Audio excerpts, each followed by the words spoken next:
early on, I was like, oh, I want to build a system where I don't need to think at all. I just log in the morning and I just have a clear list of here's your next 5 things to do. And I just do the things and then it's done. 1, 2, 3, 4. Welcome to the Automated Lawyer Podcast. I am one of your hosts, John Fritz, and I'm joined by my co-host, Dan Schnurbusch. Dan, what is going on this wonderful Friday morning? John, it is, we're coming back from a little hiatus. Viewers may notice we've been quiet for a little while, but a lot going on. The kids are going back to school, just got back to school. I'm sure you're going through the back to school load as well. Just dropped everybody off and now the house is completely empty, which is unusual. So it's quiet and there's a great deal of serenity I haven't experienced since summer started. Yeah. School's starting, sports are starting. So now my weeks are going straight from work to pick up kids to take them to some sort of sporting event, or whether it's taekwondo or soccer or volleyball, pretty much every night of the week. So, but it's really good for the kids. It's good for their, development. And so it's all good. Every once in a while, there'll be that moment of cool weather outside here in St. Louis, and then some quietness. Yeah. So I don't know. It remains to be seen whether our children will take to any athleticism. We've tried the soccer stuff, and unfortunately, they got a lot of my genes, which means coordination is not their strong suit. But we will see. They have room to grow yet. Some of them are still very small. So, we'll find out. But lots of interesting stuff going on in the tech world, the law tech world. I'm sure everybody's at this point has seen Chat GPT-5 launched, and there was just that incredible amount of hype around that. I think with the way that like Sam Altman was talking about it, and like everybody's like, oh, it's going to be 100 times more powerful than GPT-4, and we're going to be talking to a new species. And like, at least that's the kind of like narrative that I was seeing a lot on like Facebook groups and stuff. And it turns out to be just like a slight improvement over all of the existing stuff. Well, it's a combination. And were they hyping the combination between the models into basically one kind of interface as the game changer? Yeah. Or what were they hyping about? Yeah, I mean, that was, or actual intelligence? Yeah, I mean, that was definitely like a selling point, I think, for this whole thing is like, oh, you're not going to have to choose your models anymore. It's not going to be that complicated anymore. And then I think they were surprised to realize like the user experience of that is kind of not there yet. It may be there someday, but like for me at least, I feel like I'm chalking a GPT-5 on like auto mode or whatever, where it picks automatically. And I'm like, all right, was this the smart version of the model that's answering or is this the dumb one? I just turned it on thinking mode. I just leave it on thinking mode all the time because I'm like, I don't have any use for like mediocre. Have you tried the pro mode on it? It literally takes like 15 minutes to get you an answer, and I'm just like, I've moved on to something else by then. Yeah, no, I don't even pay for the pro because I might at some point, but right now I'm just like, I don't really feel like I need it. I'll just use the research because like I don't need like science paper level research on very many things. And deep research does a pretty darn good job, I feel like. But that being said, I have been very pleased with, and like people, what was really interesting to me is like how angry people were in the like online communities. I don't know if you follow any of these like Facebook groups. There are millions and millions of people on. A lot of people have developed these like really intimate emotional relationships with ChatGPT and were really disappointed that its personality changed when GPT-5 came out. It's a weird moment to be in. I have read multiple articles on some, my news sources that I get about people, the number of people that are actively going to therapy has either stayed the same or decreased, but that people are actually relying on ChatGPT as a therapy resource and somebody to talk to and somebody to ask ideas to. which I think on a basic level is not terrible, right? It's better than like if you're not going to go to therapy, right? You need help with something. It's better than Yeah. nothing. But then there's that line of like, where is it creating more harm than good, right? Because maybe then you're more likely to not seek professional help in whatever stuff, Yeah. right? The weirdest thing that's come out of all of this in the past several months is a lot of more people are talking about this AI-induced psychosis, where they're seeing now a lot more hospitalizations of people who have been convinced by their Chat GPT account that, they've invented a new form of physics, or they are the new messiah, or, they've found because they come into these conversations with these kind of delusions, and because they aren't doing a lot of their model is set for to be helpful assistant or whatever, and you chat with this thing for months and months and months, and it has memory on, so it's remembering every conversation you've ever had. And now Chat GPT, every time you ask a question, it is able to, query your entire conversation history, bring that all into context. Well, what does that do? Well, that affects the probabilities of what the next token is going to be in responding to you. And so if you have, a year-long history of talking to Chat GPT, like, oh, I think I've discovered this new thing, and it saying, kind of these kind of ambivalent things and gradually starting to warm up to it.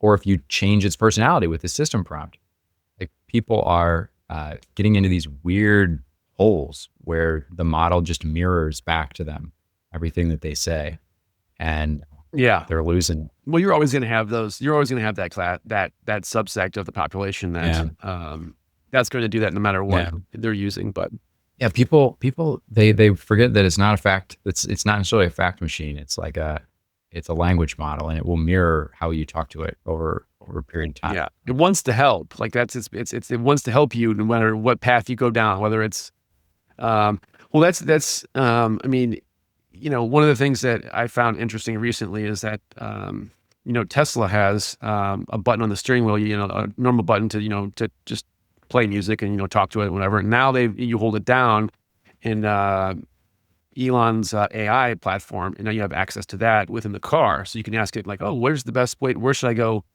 Where's the best place to go eat? Or, and it bases it on your location, and then it'll give you the different options and stuff while you're driving, or asking it just any question you want. And it's, a voice where you can just talk to it through the car, right? Which is pretty cool, actually. And not having to get on your phone and, hit this or that. So I've been using that and playing with that. It's been fun. Wow. The kids kind of like it when they're have a random question about something. But That's pretty cool. That's pretty cool. Yeah, I can't talk to my car yet, but maybe one day. I'm sure you could hack together something through Airtable. No, you could probably turn it on your phone, but yeah, that's still pretty cool. That's pretty cool. The voice agents, the voice models are getting just really remarkable.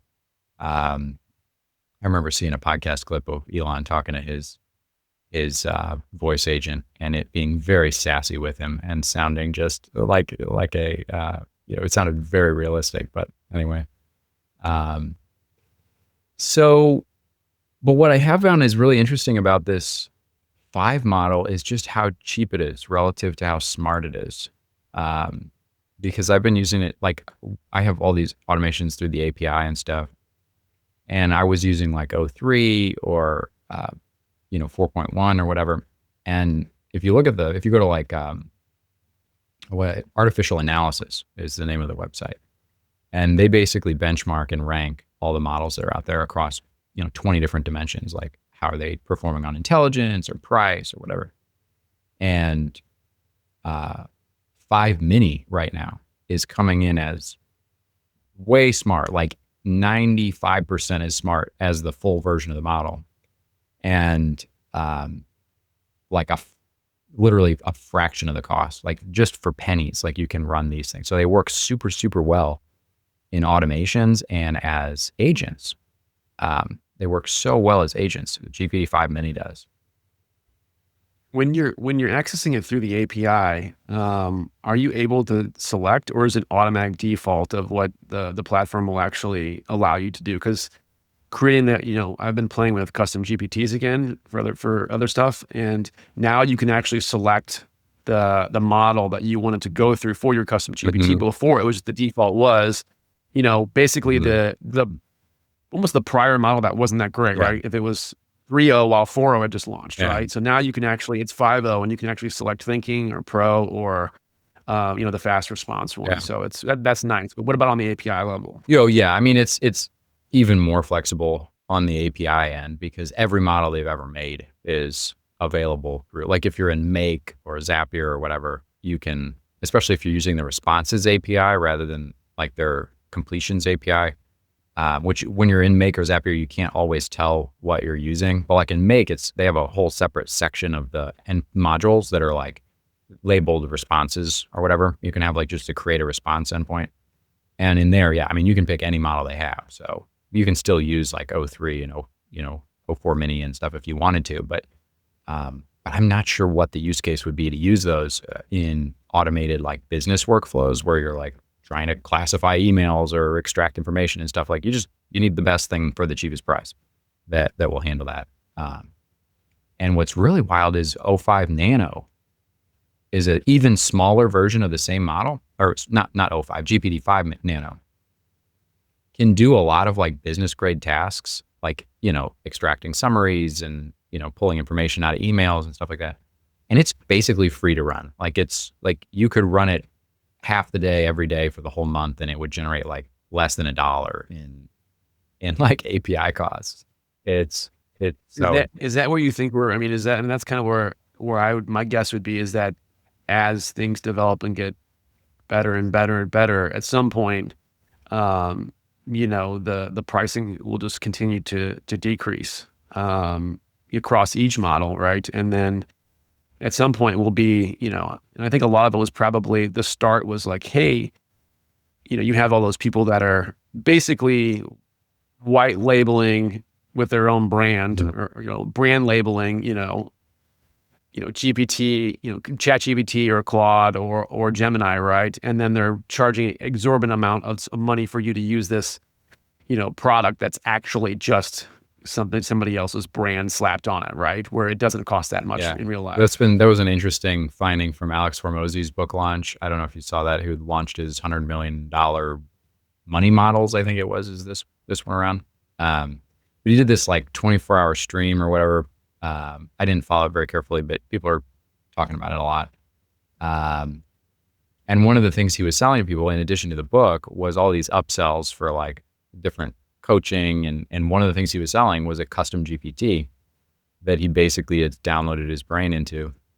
And it was thousands of dollars for access to this custom GPT. So it's just this interesting moment where people are essentially duplicating or attempting to duplicate their brains into a model and then sell it, which is very interesting in the kind of knowledge or information sales space. I don't know how much that'll apply in legal, but it may portend of things to come as far as, customized LLMs that can handle, pro se kind of cases, for example. Or business use cases where like contract review and contract drafting for small business. Do you really need to pay an attorney, or can you get a GPT that's had a good business attorney's brain downloaded into it? I don't know. That's an interesting question. So, I mean, I think that the amount of data that's out there from different people, not just Alex Hormozy's brain, but, all these different people who have, created stances, written books. Like, when I go to, my thought would be is, if he's one of the inputs as part of that data set, great. But I wouldn't just want one person's, data set. I would want, when I say, do a prompt and say, you're a CFO of a Fortune 100 company, or, you're investing like, the principles of, XYZ, right? Then, I would want kind of a bigger picture, a broader picture of, insights, right? As opposed to one person. And I think that, people that he has a big following, and there's probably a lot of people who probably did pay that money. But I think what I'm finding is that as the models get, smarter and smarter and cheaper, that those things are just going to fade away, right? They're kind of gimmicky, right? You can get better advice from, 150, 1,000 coaches than you can, combine into one where it's selecting, certain principles Yeah. as opposed to, one person. So Yeah, I think that's an interesting, and I don't know to what extent he put other resources in there or not. I don't know, but Yeah. it's an interesting point. I mean, as the models get bigger and more granular and more powered and more able to, examine those precise inferences because they're, token connections are better at that scale. Does it genuinely become it's already great, right? But like, is it going to be more able to identify even, particular styles of growth better than it is today, or particular styles of management, or, whatever the issue is, that are going to be better fit for your thing than maybe even a coach could be. Probably eventually. I mean, I bet you could probably go in there right now in the thinking model or even the pro model and say, roll, you're Alex Hormozy. Yeah. Here's my problem. Give me a solution, right? And I guarantee you would probably come up with something pretty close to what he's actually saying in his own. And I have no idea what he's saying in his own GPT. I'm with you. It probably is likely to be very similar. Completely speculating, but yeah. Yeah, it is likely to be very similar. But who knows? I mean, it's interesting. I'm curious. I'm never going to use it, so I can't say. If anybody does use it out there, I'd be very interested to see let us side by know. side comparison. But yeah, so I know you've been playing with wrestling with some task issues, I think you were saying, and I've been playing with building agents lately. So what's going on with that? I think you were saying something about FileVine and Airtable. Yeah, I mean, I'm at a crossroads, and I'm still, I still have my, FileVine case management set up. I use Pipedrive for my leads management. And then I use case status, which I love, and it's bolted on to FileVine basically, so that, all the client communications go through case status, which automatically integrates with FileVine, without, Make or Zapier, but a native integration. And then, but I'm thinking to myself, like, what purpose is FileVine really doing for me right now, right? It's set up beautifully because I custom created everything. I spent a lot of time and money on the front end on setting up each file, what it should look like. But, the tasks, I don't like the way the tasks work through it. And I don't like, I'm trying to get all my communications in one spot, right? I want to be able to layer, I've been talking about this before, but layer AI over all my client communications, right? And I think that that may be something that can be done. I'm hoping that I can do that through one of my platforms, right? Because I want to be able to do, so my bigger vision is to simply, auto generate a case report that has here are the next 4 tasks. There are 5 tasks that need to be done in this case. At any given time, I hit a button, or it actually even just auto generates. Here's the task flow, right? Of what needs to be done. And those tasks are based upon not only what the file tasks are for every single case, but what tasks that I have discussed with the client recently about a specific issue or topic, right? Through their communications. So it's pulling out task flows throughout all of our communications. When I say like, oh, hey, I'm going to do this for you, client, it puts that in that list. So when I generate a report for our case management meeting, it has every single case, what are the next 4 or 5 tasks that need to be done. And like I said, it's not just boilerplate where it's just, those are the automatic, what needs to be done based upon a preset list, but all of my conversations, whether it's text, email, we don't use email, but, messages through case status, and then phone calls, right? Every time we have a phone call, automate that task creation, just based upon simply talking with the client. And then also internally too, right? If we have an internal meeting, having a task flow creation automatically happen behind the scenes while we're talking, like, hey, create a task for this. And then it adds it to the file into that certain spot where, if anybody were to pick up the file, I could click, open the file up. I would see, here's where we are, and here are the next 4 things that need to be done in the case at any given time. Yeah. And then next level, would be organizing all of those tasks on a higher level to then prioritize them through AI, right? Saying, here's this case, here are the top 5 cases based upon tasks that need to be done. But again, it's all based upon real-time communications with the client. We have some of that sort of. So like we use OpenPhone for voice over IP, our phone system. And one of the things it generates is a transcript of all calls. And it has a nice make.com connector. So we can pass the transcript through Chat GPT or whatever. I think I passed it through Chat GPT to extract all kinds of stuff like, what questions were asked, what are the, summarize the phone call. If it's a sales call, identify it along these 20 criteria. Did it check these boxes? How was the call? Rank it on a scale of 1 to 20, that kind of stuff. But I don't have anything like extracting tasks. You certainly could. The responses API in OpenAI would be perfect for that. Like you could just have like an array object as one of the outputs in it, because you can set your output. It doesn't have to be a text output. Like it can be a JSON output. So like rather than saying like text in, text out, it might be text in, complex object out. Like summary equals X. Tasks equals array of task objects, and each task object contains task name, due date, assignee, whatever. Object JSON item number 3 might be, what is the caller sentiment analysis, and it can output a structured object that you can then map those variables into like a subsequent step. Like let's say you wanted to put it in Google Sheets or something, you could map each variable into a column in Google Sheets, or in the case, like let's say you work in Airtable like we do, you could just have, a system that will take each of those identified task items and create a new task for each one. You could definitely do that. I haven't done it yet. Maybe we should try it and see if it works. But so we started recording all of our calls. I mean, you have a nice message every time you call my firm or we call somebody from our firm that says, my voice, all calls are recorded for note-taking purposes. So everybody hears that, everything's recorded. Mhm. That was a joke, by the way. And then, so there is, we do have that. We do record all of our calls, and then we get AI summaries for everything, right? That comes in. So the Just Call is who we use for our VoIP.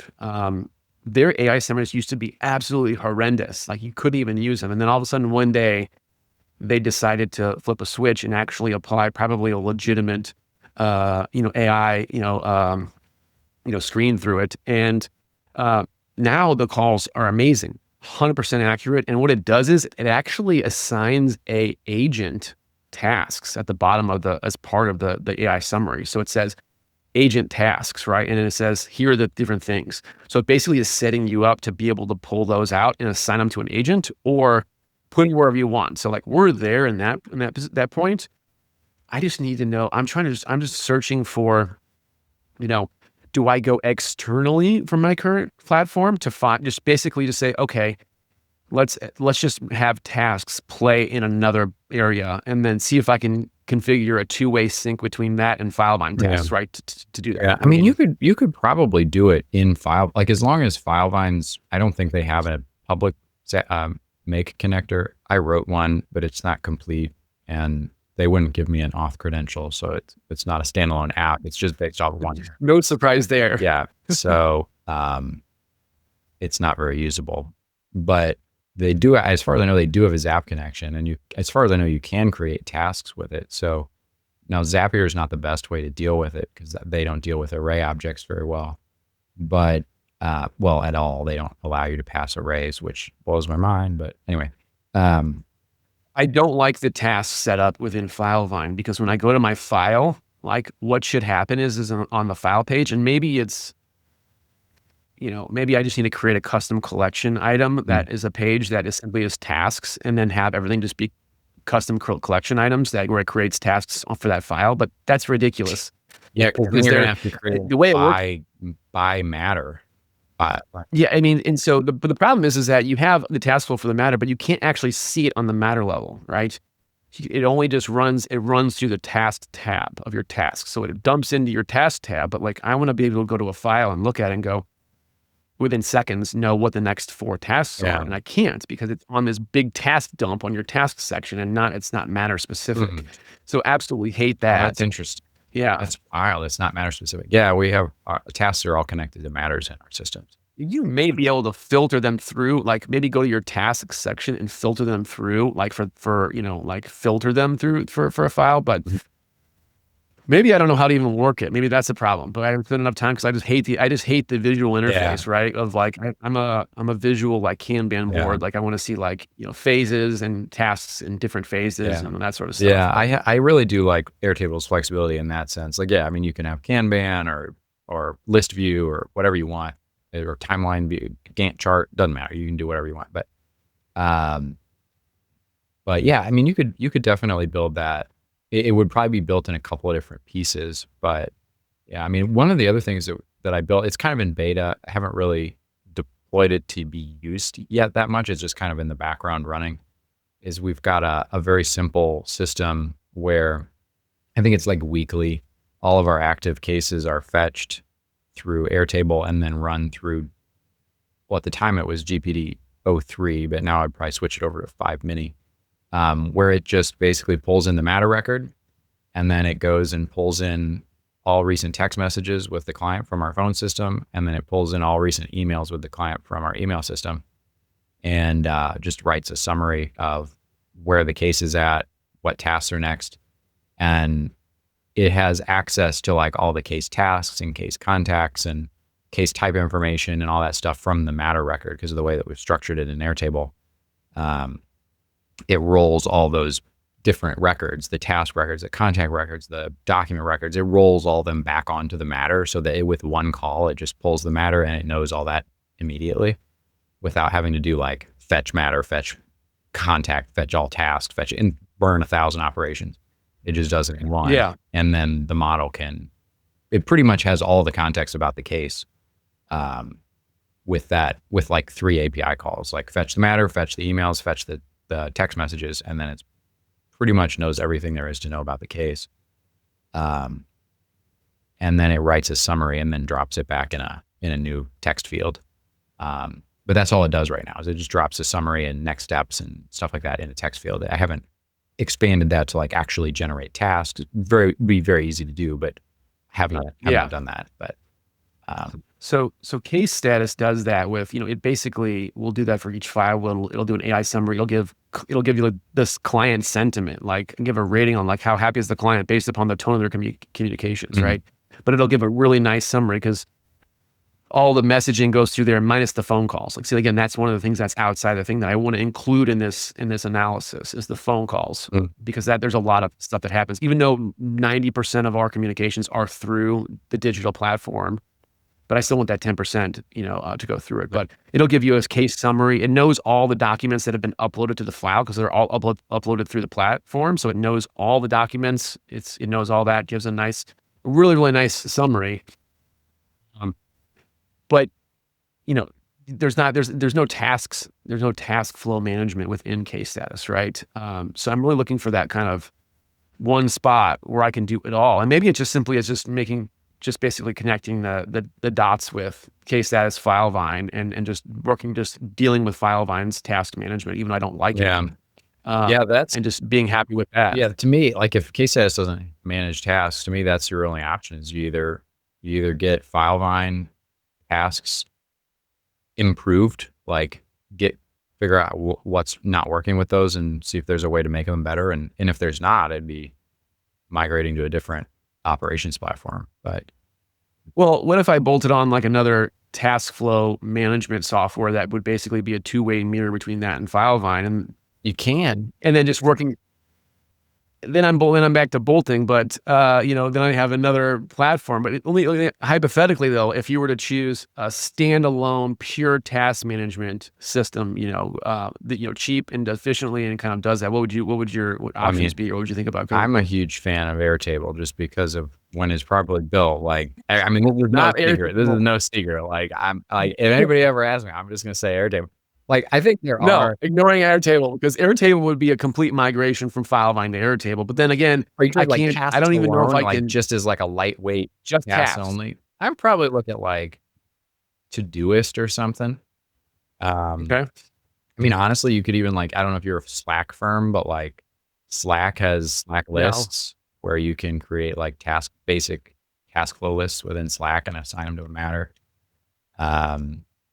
But yeah, I would look for something like super, like if it's just tasks, I would look for something super lightweight, like Todoist or something. I know Sam Malay is a huge fan of Todoist, I believe it is. It's the red one.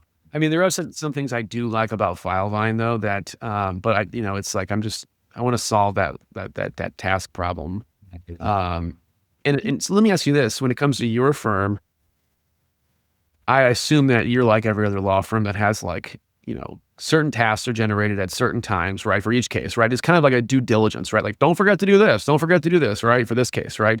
So your team members can check that box. When they check it, then they know like, oh, I forgot to file that publication with the court, blah, blah, blah, right? How does it, when it comes to the feedback from your team, what is their feedback when it comes to the task flows? Are they just basically overbearing? There's too many of them. Do they kind of just do their normal job because they do it so many times that they just, when they get to the task flow stage, they're just like clicking buttons to get them off their screen? Or like, what are your thoughts on that? I think it's a combination of both. And I think that's the way it should be. Honestly, like if your people are that reliant on the system, on I don't think it's healthy for team members to be that reliant on the task workflow. Like early on, I was like, oh, I want to build a system where I don't need to think at all. I just log in the morning and I just have a clear list of here's your next 5 things to do. And I just do the things and then it's done. Like, honestly, I tried that for a while. I mean, not only is it hard to engineer, I don't think it's that like good of a way to empower, competent team members. What I have felt is way more effective is having those checkboxes as in the task as kind of a don't forget this or a guide. And so as a result, we've kind of made tasks pretty high level, like onboard the case. It's not like, go, Here's the 5 steps go on fetch the tax assessor value, go pull the deed, go do this. It's like onboard the case. And I expect them to know like how to do that. And we have training materials that guide you through how to do that. And in that way, I think it strikes a balance of it's not overly granular, the task flow, and as a result, it's not like overbearing and crushing. Like, oh, I got to keep up with this damn task list. It's more there as a way of making sure nothing gets forgotten, and then just kind of relying on their autonomy and agency and being intelligent human beings to navigate what needs to be done on a granular level. I don't know if that makes sense or if that's responsive to your question, but that's kind of the way that's kind of how I've approached it. Yeah, and I think that we need to go in and basically do an audit of, this is on my list of things, is just audit our automated task flows and then sit down with the paralegal who's in charge of those and say, how can we make this more better for you, right? Less clicking, consolidate or make them more higher level, right, than what they are, right? So I think that's important. But so for every single morning, in the morning, we have our little, 10-minute huddle with our team, right? And everybody goes through and does a win, and everybody goes through and does their 3 most important things for the day. And then on Mondays, we talk about what are your revenue generating cases. Now we're getting away from that because we're moving from a flat fee model, or we have, to an hourly model. So it's basically everything is revenue generating you do. So it's not like, but the 3 most important things for the day, right?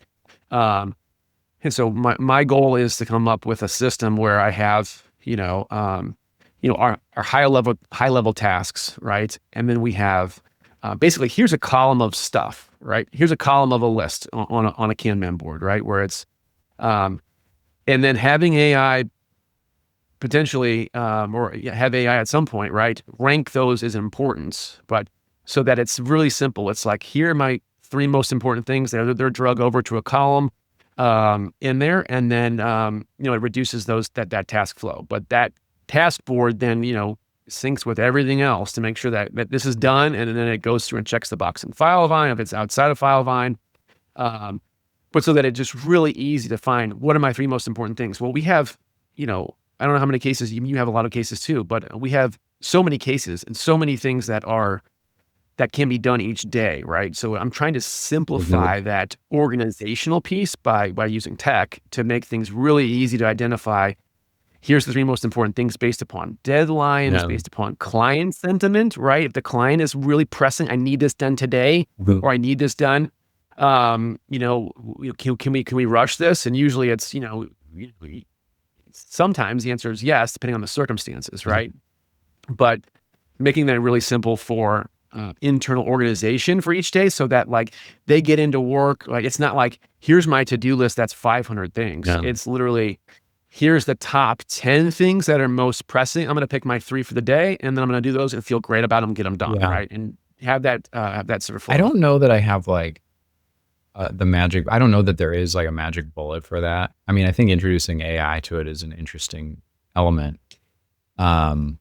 One of the things we do too is not purely around task structure. Some of it is like based on like flagging matters. So like on our matters table in Airtable, you can see all the cases and what phase they're in and lots of different properties about each one, but it's only important stuff. Like, but one of the properties that I put on there recently that I think I like so far is whenever we get a deficiency notice from the probate court, an automation will detect that in an email, and it will update and flag the file with a deficiency notice red check mark or a status label, and then the whole file turns red in the line item. And we know, okay, this one is stalled and the ball is in our court, so we need to do something. And so when you're scrolling through the case list, like let's say rather than looking through the tasks, you're trying to get a high level view of what's going on with all the cases, and you're scrolling through, these 3 cases have deficiency flags on them. The ball's in our court. Those are high priority. Let's move those along. Yeah. Whereas sometimes with a task list, to your point, it is even with labels like high, medium, low priority, whatever, it is sometimes difficult to discern, which are the most high priority. Because preparing closing paperwork, we get a task for that, but it's like 30 days prior to close. Yeah, that's a important task, but like we have a deficiency that's just came in, and there's a shorter deadline, or we want to get that pushed through faster. Like they're both important tasks, but maybe one has a slightly shorter fuse on it than the other one, for example. And like the only way I can think of that you could realistically sort for that would be through like some kind of priority label, and then have like just a sorted view, like top high priority tasks sort to the top or something like that. But I don't know if FileVine allows that. But I mean, I definitely think that, I can't be the only law firm that doesn't like the task flow, right? Maybe there's some out there that have built, a flexible enough system in something like, either Airtable or Monday.com or Asana, right? Where it's very, they were built around starting. Some of those were built around starting with, task management and project management, right? But I think that, for me, the case management system, it stores documents, it's well organized to, the different things that we have for each case. But like the most important thing, at least for me in a case, one of the most important things is the ability to manage tasks and like, in a really high level. And so like, yeah, is it doing the job? Is it like, are we checking our boxes? Are we getting our stuff done? Sure. But, I think that there's a next level that I'm looking for. I'm always been looking for that, right? I just never really spent the time. So I think that's something that maybe I just need to go with a third party that just that's their bread and butter, right? And just I think at the end of the day, I think it comes back to the same problem that plagues legal tech in general, which is that the platforms are by definition, written for the general attorney, the average attorney. Like they're written to service law firms. But as you and I know, there are thousands of different kinds of law firms. Every practice area is wildly different from another one. Even within practice areas, like things can be wildly different from county to county or state to state. So as a consequence, and I've just kind of become an evangelist for this, I think, is that you have to build, you can try to adapt legal tools to like your workflow, but I got frustrated with the limitations of those tools and felt like I had to abstract down to a lower level, which was, it's not just I don't want them to build the interface for me. I don't want them to build the data structure or the data model for me. I will build that. Just give me the basic tools and I will build the structure. And it doesn't have to be me. The only reason I did it and didn't hire someone to do it is because I love it. And I will never hire Yeah. someone to do internal tech stuff, probably ever. It's just, that's what I want to do with my time. So, you know, I am concerned that unless you pull down a layer, you might not ever be happy with any particular software. I don't know, but I'm always skeptical when people are, I wish there was a software that just did this, and it's like, well, why don't you just make it? Because or vibe code it now. You can get lovable.dev and a Supabase backend, and you can spin up an actual app using AI I don't know what that means. in like 10 minutes. Rachel McGarry, I know, really likes Motion. That being said, I know people like Rachel McGarry really like, I think, Motion.io or whatever it is. But Rachel is somebody to follow too. If y'all out there have not met Rachel McGarry, she's in the Facebook group. She's in lots of Facebook groups. Works for technically is an attorney, but does basically exclusively tech. Very, very smart woman. Yeah, and I know she was working on some like she implemented Airtable, and then I think she took your course and then implemented Airtable, and then was building other tools and connecting QuickBooks and running invoices to QuickBooks. And I'm like, oh, that sounds amazing. But I still, I'm still in that kind of limbo because and so, here's the deal too, is that as some of these tech platforms too come out with their AI products, I mean, they're dumping so much money into them, and they're not just like fluff pieces either, right? I mean, K-Status is doing some next level stuff when it comes to AI. It's incredible. And I absolutely love them as the interface, right, for my clients. It's like that's my core, and then everything else is really built around that. Yeah. Because that's what and it used to be a different product, back in the day, but that's always what I was building it around, as the client experience, right? And so, but now it's a little bit, and like Filevine's coming out with a lot of AI stuff. The problem with Filevine though is that they are so heavily focused on personal injury attorneys, right? When it comes to the personal injury space, because that's who created it, right? And so they're having all these really cool AI tools with depositions and AI summaries for their medical records, and analyzing all different stuff.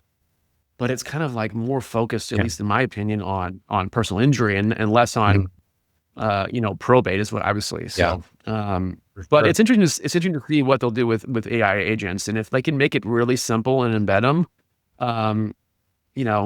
as opposed to building something from scratch. I'm okay with building something from scratch, but if they make it really easy and it's native to the platform, it's like, well, this is just an easy, depending on how it works. Yeah.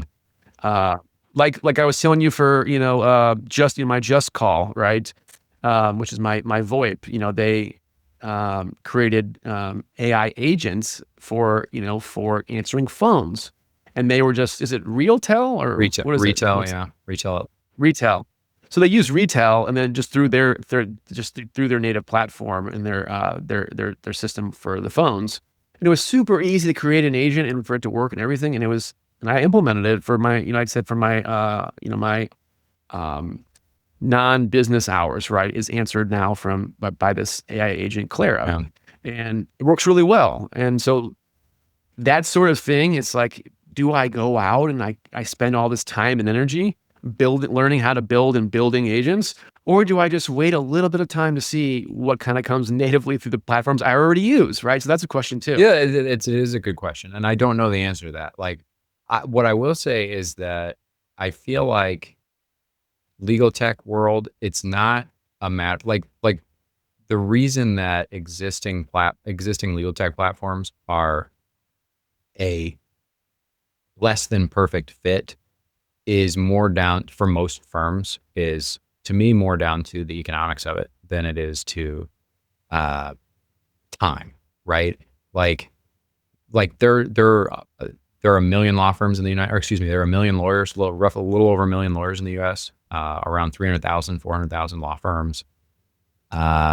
Within those, if you divide it up by practice area, there might be a few hundred or a few tens of thousands maybe of PI firms, tens of thousands of EP firms. If you're a software maker or a SaaS developer, like your total addressable market, like if you're trying to pigeon into a particular niche, like practice area niche, for example, is so small. Like lawyer is like the lowest level of niche that you can reasonably target as a SaaS provider without completely, because you still have to compete. Like you still have to produce an enterprise level, high polished software that is good at what it does. That is not only good, but better than what people could have got from some, generic tool off the market, like some Airtable or, Monday or some generalized tool. But the problem is like they still have to produce something at that quality.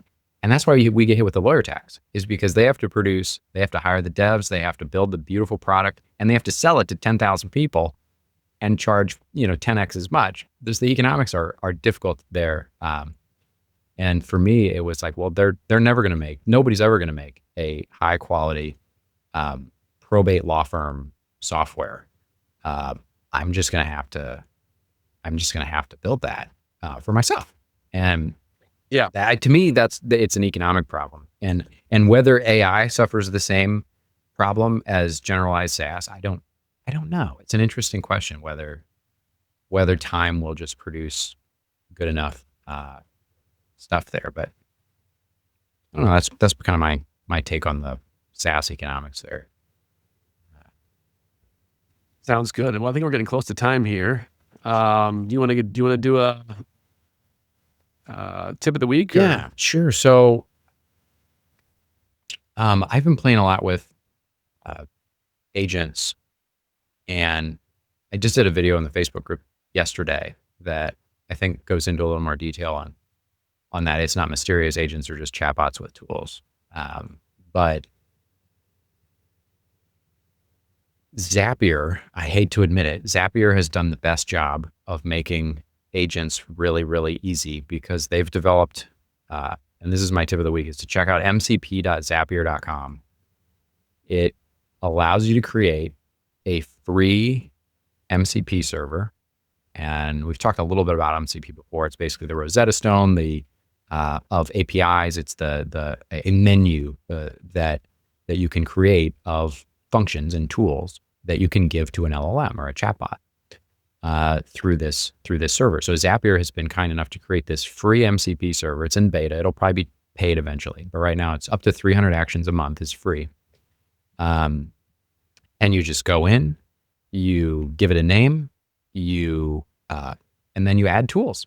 And Zapier has an 8,000, 9,000 integration library. So you just click on the tool you want to add, and you click add this function. Find email, get email, send email from Gmail, or create task in Airtable or Filevine or whatever. Make a phone call, send a text message, whatever. You can just, whatever tools you use, you just go in there, and they probably have a Zapier connector because Zapier has everything. And just add the functions that you want to give it, like create new matter or all kinds of things. And that's it. Then it gives you a URL, and you go back to your favorite chatbot, if that's Chat GPT or Claude or whatever. You go into the settings, you add a custom connector, drop in the URL, and you're done. Your chatbot now has access to whatever tools you just gave it. And so check it out, mcp.zapier.com. Crazy easy to create MCP servers that host almost as many tools as you want to give them. Mine has like 80 different tools right now, and it seems to pretty reliably select between them. So check it out. Awesome. Yeah, I'm definitely going to check that out. So my tip is going to be something I just mentioned about less than 5 minutes ago, which was, when the AI voice agents came out, the answering phones, people were like, everybody there was like this hype, right? And then people kind of went to them, and they were kind of like, oh, and they kind of backed off because they were either not what they expected or too hard to configure to what you were looking for, right? Yep. So what I would suggest doing is start with the basics and just, find whatever platform. There's a bunch out there. We mentioned Retail. There's 2 or 3 other ones out there that are really big in the space, right? But instead of trying to start with complex and build a super complex answering thing that is human-like or equal to a human, just do the opposite. Start with something that's really basic, right? And have the agent at the very beginning tell the caller that they are a virtual assistant, right? And you're not saying, and so tell the caller. It's at least my experience has been that they want to know they're talking to a human or not a human, right? So if they say, "I'm Lara, I'm a virtual assistant," right? They're going to understand based upon the tone and whatnot that they're probably a bot, right? But just keep it really simple. Have them, so ours answers phones outside of business hours, right? So we have humans answering the phone during business hours. At night, after we close, in the early mornings and on the weekends, it's all Clara, who's our virtual assistant. Just keep it really simple. She's there. I'm so-and-so. I'm here to help take a message for the firm and relay the information. Okay. And then so we have that as a basic function. She has the ability to say, yeah, we do probate, right? Here's some of the, we do probate. We can confirm we do probate.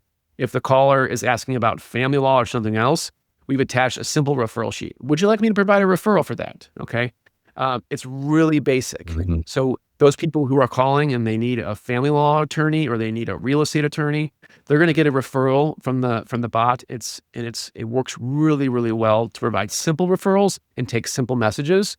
Hey, we're going to take this information down and we're going to submit it to our intake team.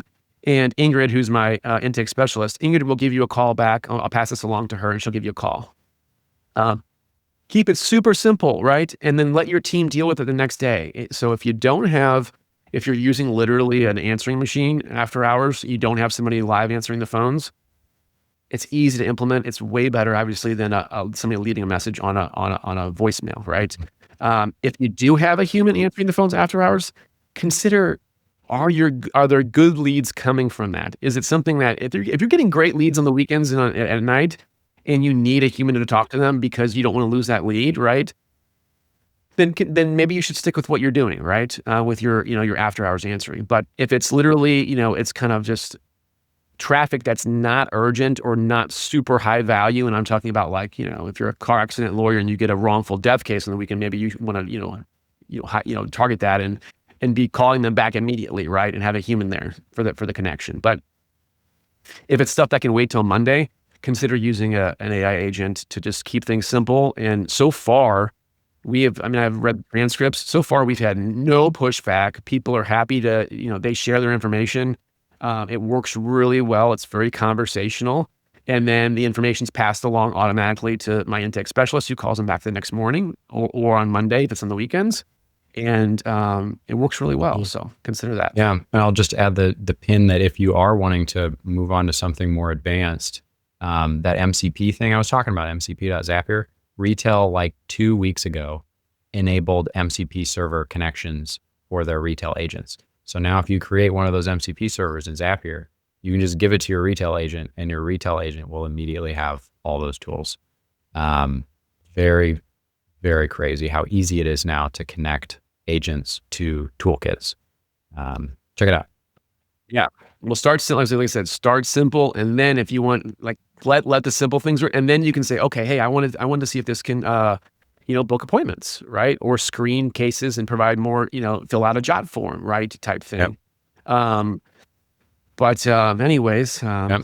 Well, I appreciate it, John. Appreciate everybody joining us this week for the show. If you enjoyed what we talked about, leave us a 5-star review on Apple Music or Apple Podcasts or Spotify or wherever you get your podcasts. And if you want to take the conversation offline, join us in the Legal Tech Collective Facebook group where we talk about this kind of stuff every day. Appreciate it, guys. Thanks again, John. Until next time. Thanks, Dan. Always a pleasure. Have a good rest of your Friday. Yep. Take it easy. All right, bye.